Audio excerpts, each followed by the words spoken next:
The next topic is going to be on California Prop 15. So I think it's really important to understand the background of this. And again, I'm in the state of California, but if you're not, this is definitely something that will, likely end up affecting you in your state, because California generally, when they make changes, other states tend to follow.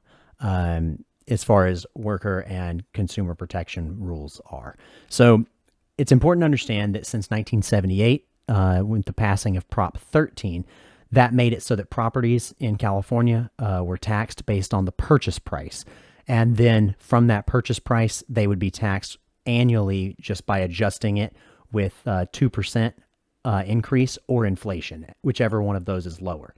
So it's important to understand, and if you've ever looked at California property values, you'll understand that they tend to increase faster than inflation. So this ends up causing a huge loophole in California tax laws, where basically an investment firm or a person even that has purchased a property, say, years ago, has a massive advantage when it comes to, the amount they're paying in taxes versus a new competitor to the market. So Prop 15 is a proposition to amend the state constitution and the tax commercial and industrial properties on the current value instead of the purchase price, and then use those funds for education and local government, because that's where California needs a little bit more help, is in the infrastructure, because if you've driven on roads that are state funded, you'll see why. They are really bumpy and not as well maintained as they should be, given the GDP in California. So when we're breaking this down, propositions come down between either yes or no votes. So a yes vote basically makes commercial and industrial properties, except for commercial agriculture, taxed based on their market value rather than their purchase price, which should increase tax revenue because it'll limit those that, are paying very low taxes because they bought something decades ago. And a no vote would continue to tax commercial and industrial properties based on the property's purchase price, with annual increases equal to the rate of inflation, or 2%, whichever is lower. So how does this matter? Who does this affect, and how does it affect them? So this only applies to properties that are commercial or industrial. So if it's residential property, this will not affect you whatsoever. It only applies to properties that are worth over $3 million. So the idea is that this would carve out exceptions for smaller business owners that have a, much smaller business. And the idea is that this will begin rolling out in fiscal year 22-23, and that small businesses will then even be given a further provision if they have less than 50 employees, are independently owned, and if those independent owners own California property, then they will get an additional 3 years before they have to comply with this new restriction. And so they have until FY 25-26.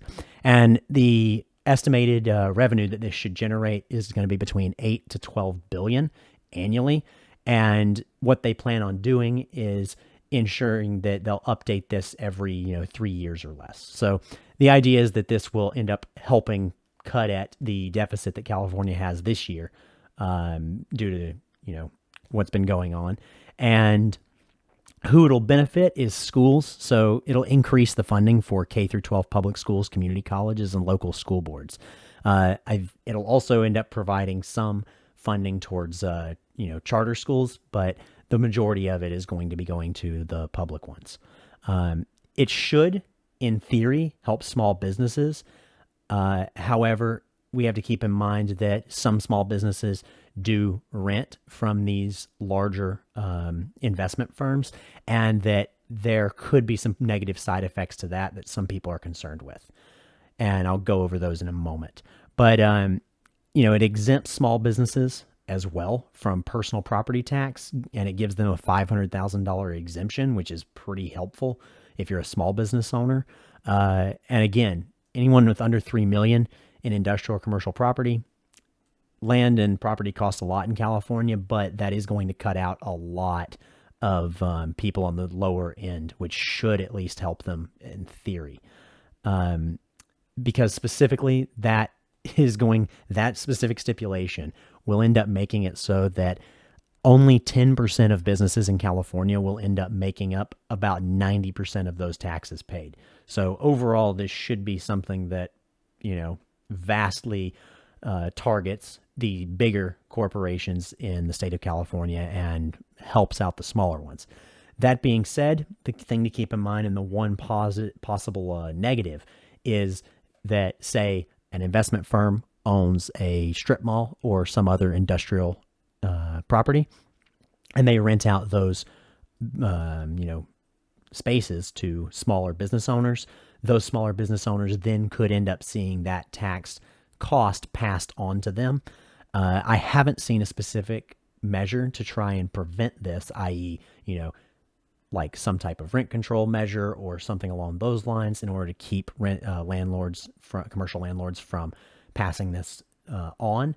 However, we'll see. That's the one thing that I'm a little bit unsure of when I'm looking at this bill.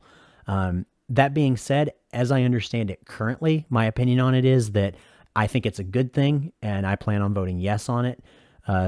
So yes on 15 and no on 22 like earlier. And the reason is because I think it does a good job of leveling the tax burden for these, institutions that have been around a long time versus new competition. And what that should do is allow for more competition, which is generally speaking good for consumers and good for small business owners trying to get into the market, which is increasingly difficult in the state of California because of the cost of land.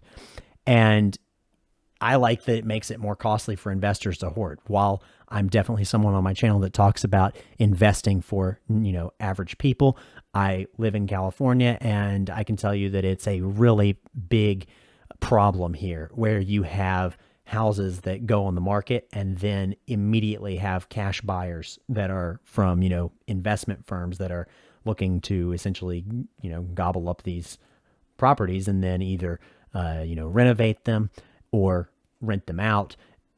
It's not good because it increases the cost of the property so much artificially. And that's why more so in the Bay Area and San Francisco and such. But in LA as well, that's why you have such a problem with having empty homes when there are, pretty big homeless issues in the state of California, as well as any big city. But I'm talking about my anecdotal experience here. And also I think this, will help fix the loophole and mostly paid by bigger businesses and a very small amount of them that have been skating for a while, which I think is good. And, what's to not like about being a Californian and seeing improvement in roads and social services and schools? Because roads is the one that I know the most because I don't have children yet. And I haven't had to use social services in the state of California, but I know that that if you drive anywhere outside of, say, if you drive in LA County versus like an LA County road versus a LA City road, it is a big difference. And then even more so when you get to like state roads, they need all the help they can get. So I think that generally speaking, it should be good, but definitely look into it yourself and check in the description box below where I have some good breakdowns to try and simplify it for you. If you enjoyed this clip, be sure to leave a like, subscribe, and check out the full live version of the Wealth for 99 podcast, where we talk finance, economics, and public policy from a working class perspective. We'll see you there.